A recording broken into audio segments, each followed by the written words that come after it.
Hello friends, welcome back to my YouTube channel. ये इस ड्रामे का पार्ट नंबर 5 है। अगर आपने इस ड्रामे के पहले के पार्ट्स को नहीं देखा है तो प्लीज आई सजेस्ट पहले आप उनको देख लें। इस पार्ट की स्टार्टिंग में हमें इस सस्पिशियस वुमेन को दिखाया जाता है जो कि कानाता के बेस्ट फ्रेंड की शॉप पर पहुंची होती है। यहाँ पर उन तीनों भाइयों के बारे में ही ये लड़की पता कर रही होती है। उसी वक्त अपने बेस्ट फ्रेंड की शॉप पर तोमा पहुंच जाता है और जैसे ही वो इस लड़की को देखता है वो मनमुग्ध हो जाता है।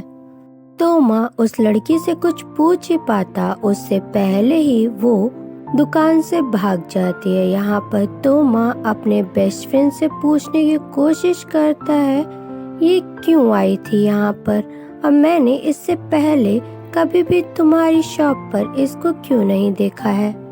ये मुझे देखकर ऐसे भाग क्यों गई, क्या इसे मुझे देखकर प्यार तो नहीं हो गया है। अगले पल हमें दिखाते हैं ये लड़की किसी से फोन पे बात कर रही होती है और उसको बोलती है मैं टाइम से आपका काम कर दूंगी, मुझे पता है आपके पास टाइम नहीं है मगर मैं कोशिश कर रही हूँ। मिसाकी कानाता से उसकी बनाई हुई रेस्टोरेंट की फेमस डिश मांगती है तो वो बहुत ही स्मॉल क्वांटिटी में उसको बना के देता है। यहाँ पर मिसाकी बहुत क्लेवरली उसे बोलती है कि इससे अच्छा तो तुम देते ही नहीं। यहाँ पर कानाता उसे बोलता है अगर तुम्हें नहीं खाना है तो मेरा ऑमलेट बर्गर पास कर दो, मैं खुद टेस्ट कर लूँगा। उसका बनाया हुआ बर्गर बहुत इंजॉय करके मिसाकी टेस्ट करती है। वहीं दिखाते हैं कि तात्सुकी आज कानाता के रेस्टोरेंट में पहुंची होती है और जैसे ही मिसाकी तात्सुकी को देखती है वो अपने आप को छुपाने की कोशिश करती है। तात्सुकी चियाकी से बहुत क्लोजली किसी टॉपिक पे बात कर रही होती है तो मिसाकी को ये सब अच्छा नहीं लग रहा होता है। उसको पुरानी पुरानी बातें याद आ रही होती हैं। कानाता मिसाकी को उसके सपनों से जगाता है और बोलता है जाओ उनसे पूछ के आओ। यहाँ पर मिसाकी को लगता है कि ये पूछ के आए कि उन दोनों के बीच में क्या चल रहा है। कानाता उसे क्लियर करते हुए बोलता है ये पूछ के आओ को उनको क्या चाहिए खाने में। कानाता को पता चलता है कि रेस्टोरेंट की कॉस्ट बढ़ती जा रही है। जो वो ऑमलेट बर्गर सर्व करता है अपने कस्टमर को, उसकी सॉस बनाने के लिए बहुत ज़्यादा खर्चा आ रहा है और ये सारी बात चियाकी कानाता को नहीं बताता है।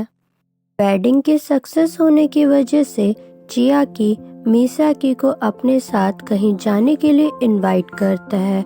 मिसाकी को लगता है वो उसको अपने साथ डेट पे चलने के लिए पूछ रहा है। अगले पल हमें दिखाते हैं मिसाकी के पास किसी का कॉल आता है और ये सीन यहीं पर कट कर दिया जाता है।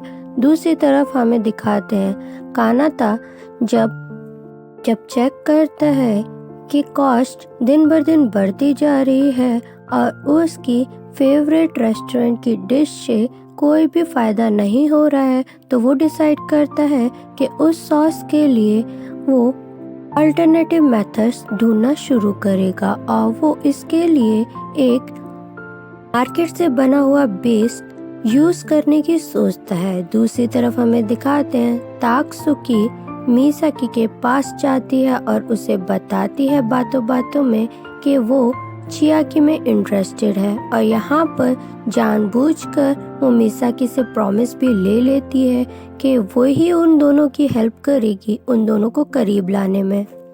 मिसाकी इतनी ज़्यादा डम होती है कि वो अपना प्यार साइड में रखकर चियाकी को तात्सुकी के पास लाने के लिए तैयार हो जाती है और वो तात्सुकी से प्रॉमिस भी कर देती है। कानाता और मिसाकी दोनों ही परेशान होते हैं तो ये दोनों ही एक दूसरे से अपनी प्रॉब्लम शेयर करते हैं मगर वो भी इनडायरेक्ट वे में। सॉस चेंज करके कानाता आज अपनी फेवरेट डिश घर पे बनाता है और तोमा को टेस्ट करने के लिए बोलता है तो तोमा उसमें कोई भी फर्क नहीं पहचान पाता है। वो बोलता है ये सेम ही तो है जैसे तुम रोज बनाते हो। यहाँ पर कानातो को लगता है कि तोमा को जब फर्क नहीं पता चल रहा है तो कस्टमर्स को क्या ही पता चलेगा। इतनी देर में मिसाकी वहां पहुंच जाती है और तोमा जबरदस्ती मिसाकी को वही डिश टेस्ट कराता है और यहाँ पर मिसाकी को बिल्कुल भी पसंद नहीं आता है। वो 100 में से 2 नंबर देती है कानाता को। अब बोलती है ये डिश मुझे बिल्कुल भी पसंद नहीं आई क्योंकि इसका टेस्ट वैसा नहीं है जैसे मैंने पहले टेस्ट किया था। और ये सुन के कानाता का मुंह लटक जाता है। अगले पल हमें दिखाते हैं मिसाकी, चियाकी, कानाता तीनों ही एंजॉय करने एक जगह पर पहुंचे होते हैं। जब कानाता जाना नहीं चाहता था, कंटिन्यू नहीं करना चाहता था, तो मिसाकी उसे जबरदस्ती लेके जाती है और एंजॉय कराने की पूरी कोशिश करती है। ये तीनों ही इस ट्रिप को बहुत ज़्यादा एंजॉय करते हैं। यहाँ पर कानाता अपने भाई से प्रॉमिस करता है कि मैं रेस्टोरेंट के लिए कुछ भी कर सकता हूँ। चियाकी के पास कॉल आता है और वो साइड में चला जाता है। मिसाकी जब कानाता से यही क्वेश्चन पूछती है कि तुम क्या करने वाले हो, तो कानाता बता देता है कि अब मैं अपने डिश में जो सॉस प्रेजेंट होती है उसको चेंज करने वाला हूँ। यहाँ पर मिसाकी उसे ऐसा ना करने के लिए बोलती है, मगर कानाता उसकी एक भी बात नहीं सुनता है और वो वहाँ से चला जाता है। पीछे मिसाकी अकेले ही रह जाती है और चियाकी जब उसके पास आता है तो वो बोलता है कि कोई बात नहीं, कानाता चला गया हो तो क्या हुआ, हम दोनों ही आगे की ट्रिप फॉलो करेंगे, जैसे जैसे प्लान किया है वैसे ही करेंगे। चियाकी के साथ अकेले टाइम बिताकर मिसाकी को पता लग जाता है कि वो ट्रूली चियाकी को पसंद करती है और वो पीछे चियाकी को वहीं छोड़ के भागते हुए किसी से मिलने जाती है और वो और कोई नहीं बल्कि ताक्सुकी ही होती है। यहाँ पर वो ताक्सुकी के पास आकर बता देती है कि मैं अपना प्रॉमिस नहीं रख पाऊंगी और उसके हाथ में उसका ब्रेसलेट वापस भी कर देती है।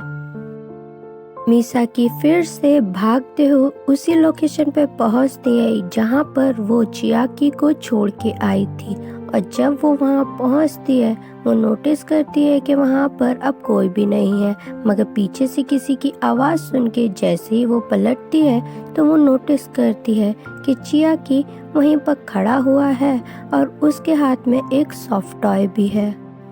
चियाकी को देखकर मिसाकी बहुत ज़्यादा खुश हो जाती है और यहाँ पर चियाकी किसी बैक डोर से उस एक्वेरियम के अंदर मिसाकी को ले जाता है। यहाँ पर ये दोनों ही बहुत ज़्यादा एंजॉय करते हैं। गार्ड अंकल को पता लग गया होता है कि एक्वेरियम के अंदर कोई तो है, इसलिए चियाकी मिसाकी को वहाँ से भगाने की कोशिश करता है और भागते भागते वो बहुत दूर निकल आते हैं और उन दोनों को ही ये काम करके बहुत ज़्यादा मज़ा आता है। अपने रेस्टोरेंट की फेमस डिश के बारे में कानाता बहुत ज़्यादा सोचता है और उसका हृदय परिवर्तन हो जाता है। जैसे ही मिसाकी उसके रेस्टोरेंट में पहुंचती है वो फिर से उसको वही डिश टेस्ट करने के लिए देता है और बोलता है इसको रेट करो। मिसाकी इस बार कानाता को 200 पॉइंट्स देती है, वो भी 100 में से। यहाँ पर कानाता भी उसकी ये बचकानी हरकत देखकर बहुत ज़्यादा खुश हो जाता है। मिसाकी कानाता को एक चियाकी का इंटरव्यू दिखाती है और उसे पॉइंट करके बताती है कि चियाकी को तुम्हारी डिशेस में से कौन सी डिश ज़्यादा पसंद है। और यहाँ पर हमें पता लगता है कि कानाता की जो फेमस डिश है वही चियाकी की भी फेवरेट डिश है। कानाता के माइंड में जितने भी डाउट्स होते हैं अपनी डिश को वैसे ही रखने में या किसी और अल्टरनेटिव चूज करने में वो अब सब क्लियर हो गए होते हैं और ये सब सिर्फ और सिर्फ मिसाकी की वजह से हुआ होता है।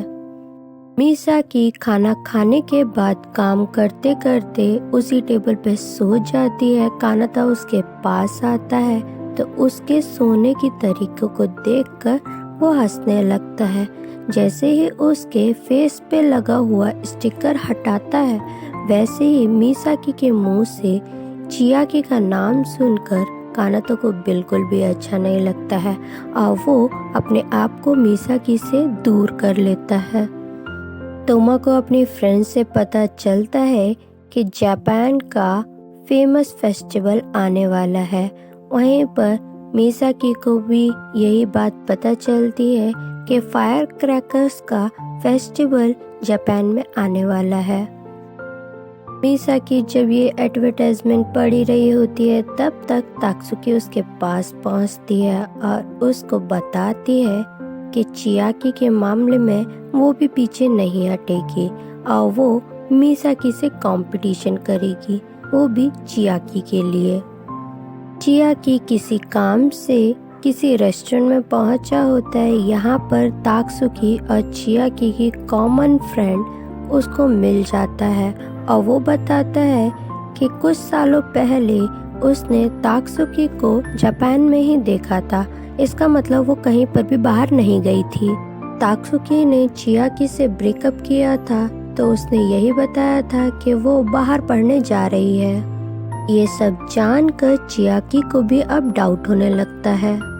इसी मोड़ पे हमारे इस पार्ट की भी एक्सप्लेनेशन खत्म हो जाती है।